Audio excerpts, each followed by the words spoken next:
Film diawali dengan memperlihatkan seorang bos mafia asal Meksiko yang sedang dalam perjalanan pulang menuju markas bersama rombongannya. Namun di tengah jalan, iring-iringan mobil mereka terpaksa berhenti karena ada sebuah mobil mogok yang menghalangi jalur mereka. Tanpa banyak bicara, anak buah sang bos segera turun tangan dan menghajar pemilik mobil tersebut. Setibanya di markas, sang bos yang sudah tampak kepanasan langsung menuju kolam renang untuk menyegarkan diri. Tak lama matanya tiba-tiba melihat jam tangan mewahnya yang berada di dasar kolam. Ia pun berusaha menyelam untuk mengambilnya. Namun tepat ketika tangannya hampir meraih jam itu, tiba-tiba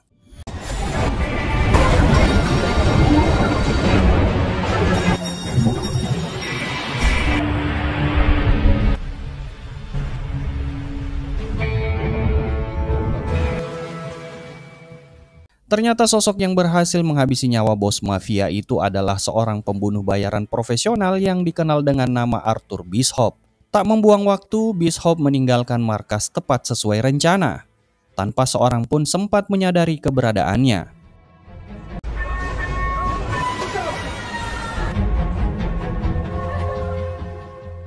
Setelah lolos dari sana, Bishop menuju ke sebuah jembatan dan langsung melompat. Ia mendarat tepat di atas perahu yang tengah melintas, lalu berlayar menuju dermaga. Sesampainya di dermaga, Bishop langsung melanjutkan perjalanan dengan kapal bot menuju tempat tinggalnya yang tersembunyi di tengah hutan terpencil.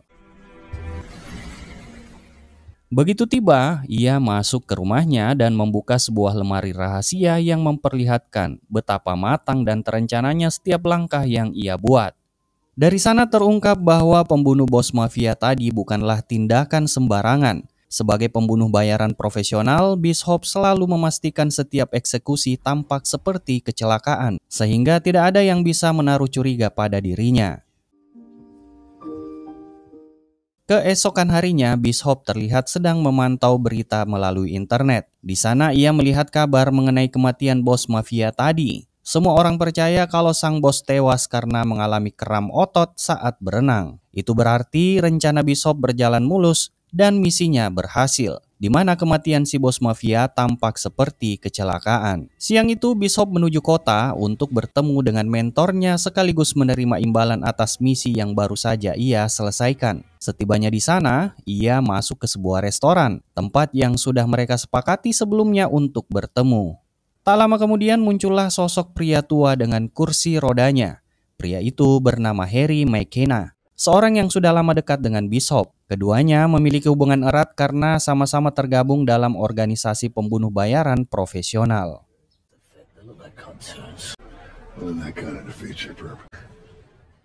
Setelah Bishop mendapatkan uang bayaran, ia pun memutuskan untuk pergi ke sebuah rumah si kupu-kupu malam untuk cuci botol yang sudah lama tidak diberi pelumas.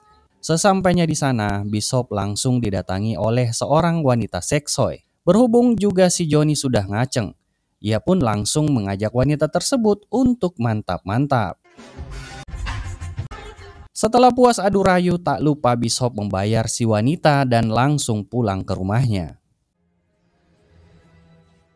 Di waktu yang berbeda, Bishop tampak memeriksa situs milik organisasinya untuk mencari misi yang baru.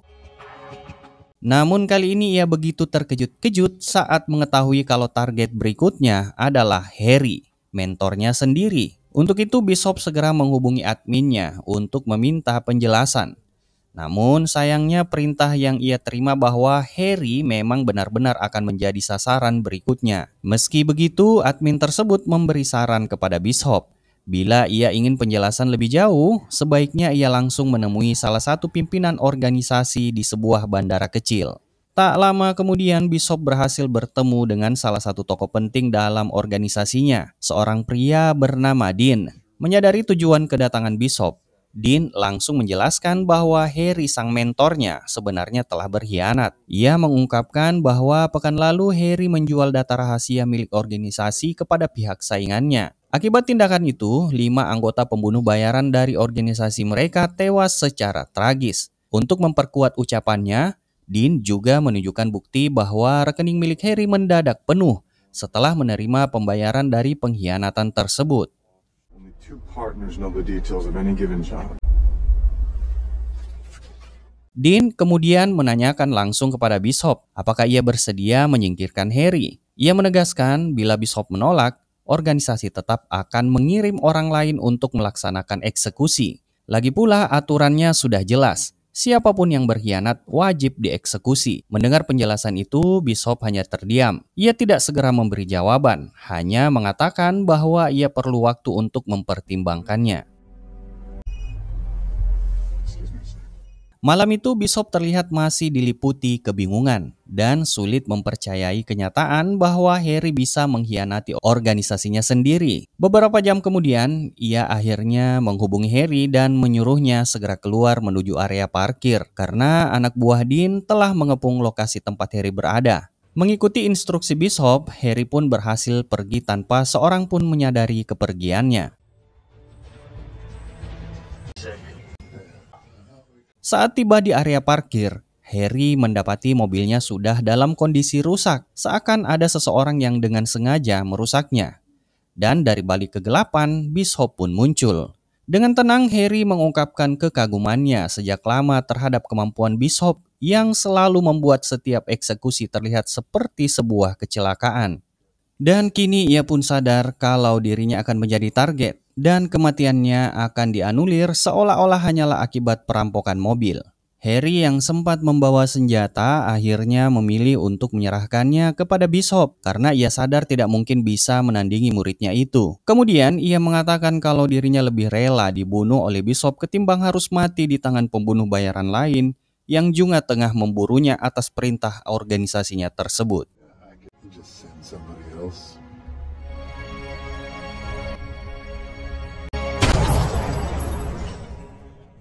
Adegan kemudian beralih ke pemakaman. Bishop terlihat berdiri di hadapan makam Harry.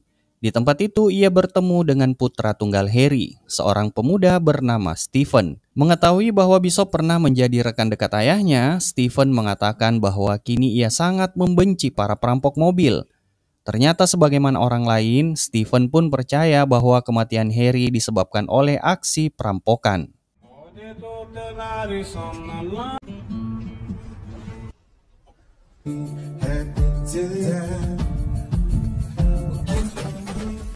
Malam harinya, Stephen tampak sengaja menunggu sendirian di sebuah gang sunyi, seakan berusaha memancing perhatian para perampok mobil. Dan benar saja, tak lama kemudian seorang perampok muncul dan langsung menodongkan senjata meminta Steve untuk menyerahkan mobilnya. Namun, tiba-tiba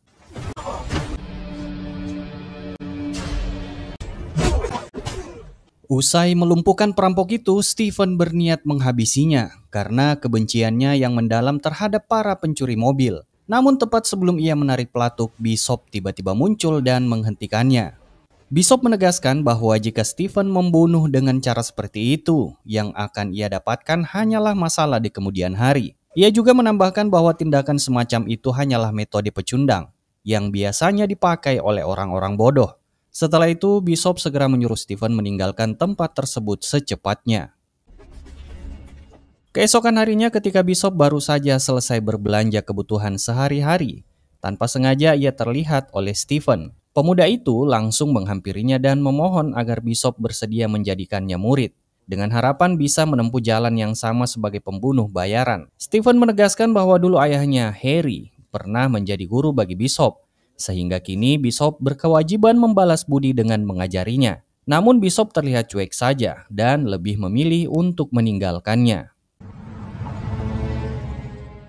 Sesampainya di rumah, Bishop terlihat termenung menatap foto Harry. Dari sorot matanya tampak ada penyesalan karena telah menghabisi sosok yang dulu dianggapnya mentor. Diliputi rasa bersalah, akhirnya ia memutuskan untuk menghubungi Stephen. Kali ini Bishop menyatakan kesediaannya menjadi mentor bagi putra Harry itu sebagai bentuk balas budinya.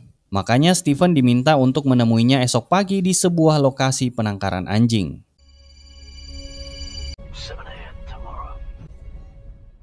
Keesokan paginya Bishop dan Stephen bertemu di sebuah penangkaran anjing. Dalam pertemuan itu, Bishop menjelaskan bahwa ia sedang mencari anjing jenis Chihuahua untuk kebutuhan salah satu misinya. Ia juga menekankan sebuah pelajaran penting. Jika Stephen benar-benar ingin menjadi seorang pembunuh bayaran yang handal, maka ia harus terlebih dahulu mempelajari setiap detail mengenai targetnya sebelum melakukan eksekusi.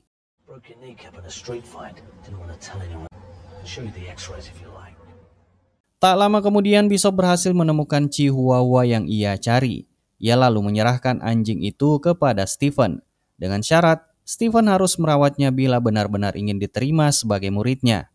Bishop juga menambahkan mulai besok hari, Stephen wajib membawa anjing tersebut ke sebuah kedai kopi setiap pagi, pukul 7 hingga 10, dan menjalankannya secara konsisten selama 1 bulan penuh.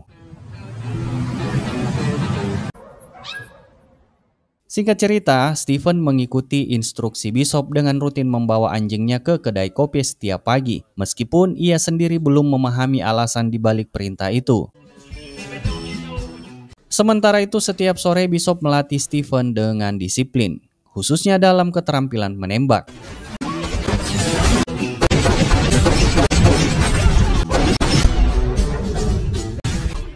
Beberapa minggu kemudian, Bishop mengajak Stephen untuk tinggal bersamanya di rumah. Di sana Bishop tidak hanya memberikan pelatihan langsung, tetapi juga menyerahkan sebuah buku panduan berisi berbagai kasus kematian yang tampak seperti kecelakaan. Menurut Bishop, pengetahuan itu sangat penting karena setiap eksekusi yang ia lakukan selalu dirancang agar terlihat seolah-olah korban meninggal akibat kecelakaan. Suatu hari ketika Bishop tengah sibuk memodifikasi mobil klasik kesayangannya, Steve yang merasa kagum mengatakan betapa ia menyukai mobil tersebut. Bishop mengatakan bahwa wajar saja, mobil seperti ini memang selalu berhasil memikat siapapun yang melihatnya. Keesokan harinya, Bishop membawa Stephen ke sebuah lokasi untuk menemui seseorang yang sudah ia jadwalkan. Di sana, Bishop berpura-pura melakukan transaksi senjata dengan pria tersebut.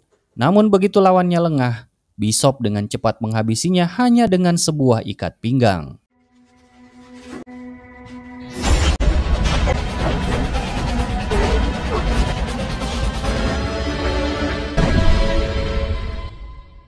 Setelah itu, ia dengan sengaja menaruh jasad pria tersebut di balik pintu, sehingga kematiannya tampak seperti bundir. Beberapa saat kemudian di rumah, Bishop menjelaskan kepada Stephen bahwa pria yang mereka hadapi tadi sebenarnya adalah targetnya, seorang pedagang senjata ilegal yang kerap bekerja sama dengan kelompok teroris. Ia menegaskan meskipun eksekusinya terlihat sederhana, sebenarnya ia telah menghabiskan 2 minggu penuh untuk memantau dan mendekati target tersebut sebelum melakukan eksekusi. Setelah itu, Bishop memberikan sebuah misi khusus kepada Stephen. Jika Stephen berhasil menyelesaikan tugas itu, maka ia akan diakui secara resmi sebagai seorang asasin handal. Barulah terungkap ternyata orang yang menjadi target Steve adalah sosok pria yang sering ia temui di kedai kopi. Bishop lalu menjelaskan bahwa pria tersebut bukan orang biasa. Ia adalah seorang pembunuh bayaran berpengalaman dari organisasi lain. Karakternya sangat sulit untuk didekati. Namun Bishop menekankan bahwa setiap orang pasti punya celah. Dalam kasus ini ada 2 kelemahan yang bisa dimanfaatkan, yaitu ia sangat menyayangi seekor anjing Chihuahua. Dan ia juga memiliki ketertarikan pada pria, karena ternyata ia adalah, paham lah ya. Setelah mendengar penjelasan Bishop, Stephen akhirnya mengerti alasan dibalik perintah aneh sebulan lalu. Rutin nongkrong di kedai kopi sambil membawa Chihuahua. Rupanya semua itu adalah bagian dari rencana Bishop untuk menarik perhatian sang target sejak awal. Keesokan harinya target itu akhirnya menghampiri Stephen. Terbukti jebakan yang dilakukan Steve berhasil. Dengan sikap ramah, target tersebut mengajak Stephen untuk menemaninya pergi ke sebuah klub pada malam harinya. Merasa tak ingin membuang kesempatan, Steve pun langsung menerima ajakan si pria kecentilan tersebut. Singkat cerita, sebelum Stephen menemui targetnya, Bishop ternyata sudah lebih dulu menyiapkan racun yang bisa Steve gunakan di dalam klub nanti.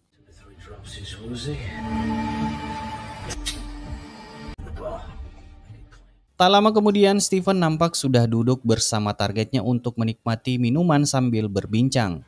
Saat sang target pergi ke bar untuk menambah minumannya, Saat itulah Stephen sebenarnya memiliki kesempatan emas untuk mencampurkan racun ke gelas lawannya. Namun entah mengapa bayangan tentang cara Bishop mengeksekusi target sebelumnya dengan hanya menggunakan ikat pinggang ingin juga ia lakukan untuk menghabisi targetnya tersebut. Beberapa jam kemudian setelah mereka cukup lama berbincang dan minum-minum, si target rupa-rupanya kecintilan lagi dan mengajak Stephen untuk bermalam saja di apartemennya. Hey, can I give you a ride someplace? Yeah? Get in, I want you. Sesampainya di apartemen tanpa basa-basi, si pria centil mengajak Steve untuk tidur bareng. Dan di saat yang sama itu jugalah Stephen memiliki kesempatan untuk menghabisinya. Saat mencoba menghabisi target dengan menggunakan ikat pinggang, ternyata Zong yang justru membuat Stephen menjadi sasaran amukan lawannya.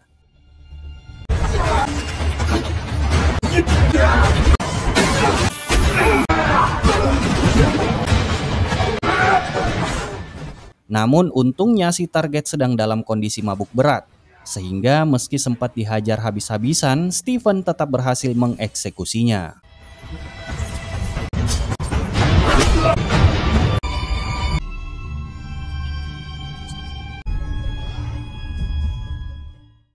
Sesampainya di rumah, Bishop lalu memberikan kotak obat kepada Stephen sambil memberi nasihat, kalau bekerja harus rapi. Jangan pernah bertindak sok hebat. Karena malu, Stephen terlihat menunduk dengan wajah menyesal karena ia telah mengabaikan perintah Bishop sejak awal. Beberapa hari kemudian, Bishop mendatangi bandara untuk mengambil sebuah paket kiriman dari Dean, yang juga petinggi organisasinya. Bersamaan dengan itu terungkap bahwa isi paket tersebut merupakan bayaran atas misi yang telah ia selesaikan. Tak lama berselang, Dean menghubunginya dan menegur Bishop karena sudah membawa orang lain dalam pekerjaannya. Bishop pun menjelaskan bahwa ia memang sedang melatih seseorang yang juga masih putra Harry. Bishop meyakini bahwa pemuda itu kelak akan menjadi aset berharga bagi organisasinya. Kemudian, Dean memberitahu bahwa ia telah mengirimkan berkas berisi misi baru untuk Bishop. Di sisi lain, Dean memperbolehkan Bishop bekerja sama dengan Stephen, asalkan tidak ada kegagalan dalam misi berikutnya. Sesampainya di rumah, Bishop membuka berkas yang dikirim oleh Dean dan diketahui bahwa target mereka berikutnya adalah seorang nabi palsu bernama Andre. Pria itu selama ini mengumpulkan kekayaan dengan menipu para pengikutnya di berbagai negara. Namun melenyapkannya bukan perkara mudah karena Andre selalu dilindungi ketat oleh para pengawal pribadinya. Setelah menelaah informasi mengenai sang target, Bishop bersama Stephen segera bergerak menuju apartemen tempat Andre tinggal. Setibanya di lokasi, Bishop dan Stephen naik ke lantai atas apartemen dengan tujuan memasang sejumlah kamera tersembunyi. Setelah semua perangkat berhasil dipasang, mereka kemudian menyewa unit apartemen yang berada tepat di bawah kediaman Andre. Dari tempat itu, Bishop mulai mengamati rutinitas sang nabi palsu, berusaha menemukan celah yang bisa dimanfaatkan untuk merencanakan eksekusinya. Beberapa hari kemudian, Bishop akhirnya menemukan celah untuk menyingkirkan Andre dengan memanfaatkan suntikan vitamin yang diberikan oleh dokternya. Bishop menjelaskan bahwa jika cairan adrenalin disuntikan bersamaan dengan vitamin tersebut, maka reaksinya akan membuat tubuh Andre mengalami keracunan secara otomatis. Singkatnya, Bishop dan Stephen mulai menjalankan rencana mereka dengan menyusup ke apartemen si target melalui jalur ventilasi. Namun begitu tiba di sana, ternyata hari itu Andre tidak meminta suntikan vitamin dari dokternya, melainkan sebuah barang haramania.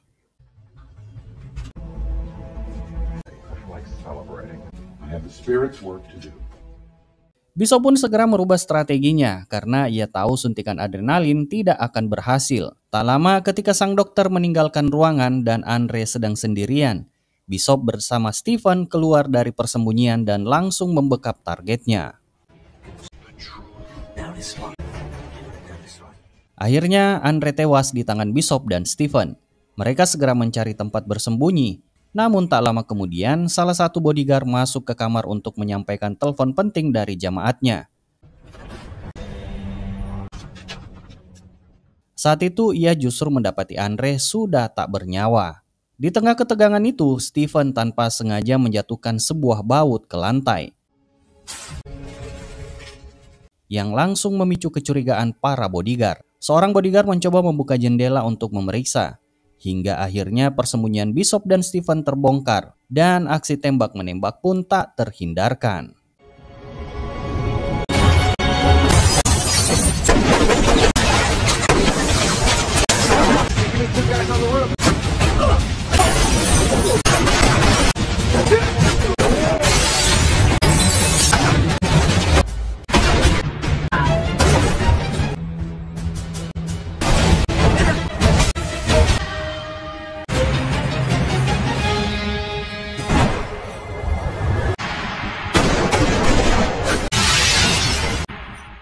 Beruntung, Bishop dan Stephen akhirnya berhasil meloloskan diri dengan menyamar di antara para penghuni apartemen yang ikut berlarian. Setelah mereka berada di luar gedung, Bishop segera memberi instruksi kepada Stephen untuk langsung pulang ke rumah. Sementara dirinya berencana kembali melalui bandara lain agar tidak menimbulkan kecurigaan. Beberapa saat kemudian, Bishop yang sudah berada di bandara, tiba-tiba ia melihat sosok asasin yang katanya sudah lama tewas akibat ulah Harry. Untuk itu Bishop segera membuntutinya hingga mereka masuk ke dalam sebuah bus. Di sana Bishop meminta penjelasan dan asasin itu mengakui bahwa sebenarnya ia memang belum tewas seperti yang diberitakan. Faktanya Dean membayarnya dengan jumlah yang besar untuk menyingkirkan 4 asasin lainnya, lalu memaksanya menghilang sekaligus memalsukan kematiannya. Semua itu dilakukan agar bisa mengkambing hitamkan Harry. Disinilah Bishop baru sadar kalau ia sudah dipermainkan oleh Dean alias atasan organisasinya sendiri. Dan tak lama kemudian si asasin tadi sontak menyerang Bishop dan terjadilah aksi perkelahian antara mereka berdua.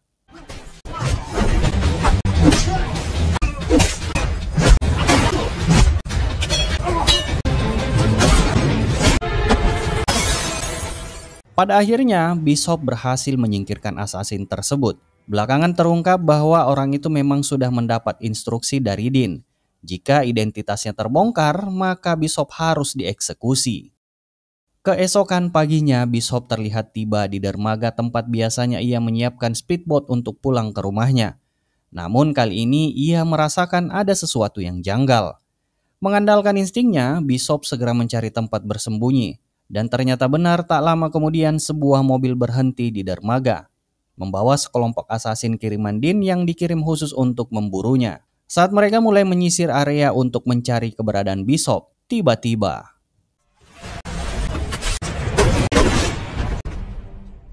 dengan kemampuan bertarungnya, Bishop menyingkirkan para asasin itu dengan sangat mudah. Kemudian ia mengambil salah satu ponsel milik mereka yang kebetulan sedang berdering. Begitu diangkat, Bishop langsung tahu bahwa Dean lah dalang di balik serangan ini. Bishop berkata, Dean tak perlu repot-repot mengirim pasukan lagi, karena ia sendiri yang akan datang menemuinya. Dalam perjalanan pulang, Bishop menerima panggilan dari Steve. Dari nada suaranya, Bishop segera menyadari kalau Stephen sedang berada dalam todongan anak buah Dean. Mereka memaksa Stephen agar memanggil Bishop kembali ke rumah. Dengan tenang ia memberitahu Stephen kalau ada senjata yang sudah ia sembunyikan di bawah sofa. Stephen pun segera meraihnya dan refleks menyingkirkan mereka semuanya. Sesampainya di rumah, Bishop langsung menegaskan bahwa mereka berdua kini harus fokus mencari keberadaan Dean. Ia meminta Stephen untuk segera menyiapkan semua persenjataan yang tersimpan di gudang. Sementara dirinya akan bergerak mencari informasi mengenai alamat tempat tinggal salah satu bodyguard kepercayaan Dean. Saat sedang membereskan perlengkapan senjata di gudang, Steve tanpa sengaja menemukan sebuah pistol yang langsung ia kenali sebagai pemilik mendiang ayahnya. Seketika itu juga hatinya terguncang dan ia mulai menyadari bahwa Bishop lah yang telah menghabisi nyawa ayahnya. Perasaan kecewa pun tidak bisa ia pendam. Ketika mereka berdua dalam perjalanan menuju lokasi misi, Steve berkali-kali melontarkan ucapan yang menyinggung tentang kematian ayahnya. Keesokan harinya, salah satu bodyguard Dean baru saja selesai dari kamar mandi. Namun begitu ia keluar, ternyata Bishop dan Steve sudah lebih dulu menunggunya. Setelah berhasil melumpuhkan bodyguard tersebut, Bishop dan Steve langsung menjadikannya sandera bersama keluarganya. Awalnya si bodyguard bersikeras tutup mulut, Namun ketika keluarganya disakiti, akhirnya si bodyguard tersebut terpaksa mengatakan lokasi Dean saat ini.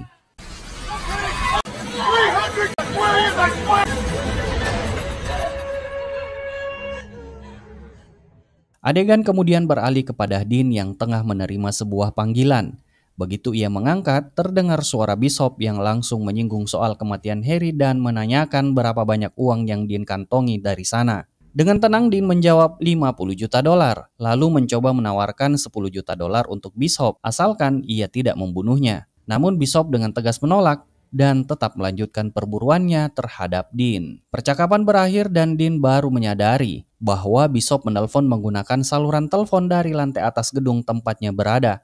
Karena panik, Dean langsung memerintahkan anak buahnya untuk mengecek ruangan di atas. Namun lagi-lagi mereka masuk dalam jebakan karena Bishop sebenarnya hanya membajak jaringan telepon gedung tersebut yang membuat seolah-olah kalau Bishop berada di sana. Dean yang yakin Bishop bersembunyi di gedung yang sama langsung memerintahkan semua anak buahnya untuk naik ke mobil dan bergegas kabur. Namun apa yang tidak mereka ketahui justru masih bagian dari rencana Bishop.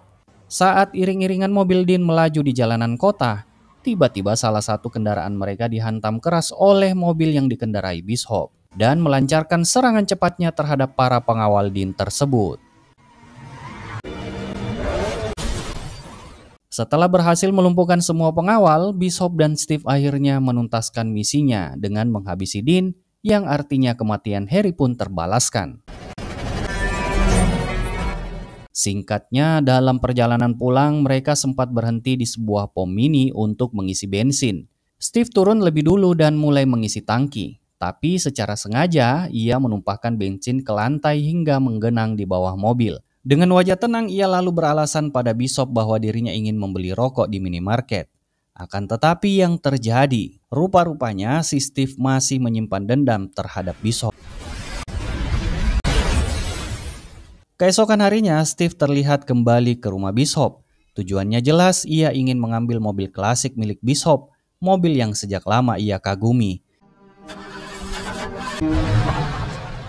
Setelah pergi dari sana, Steve pun mendapati sebuah kertas tergeletak di jok samping. Steve membukanya dan di sana tertulis sebuah pesan singkat dari Bishop. Jika kau membaca ini, maka hidupmu tinggal hitungan detik saja.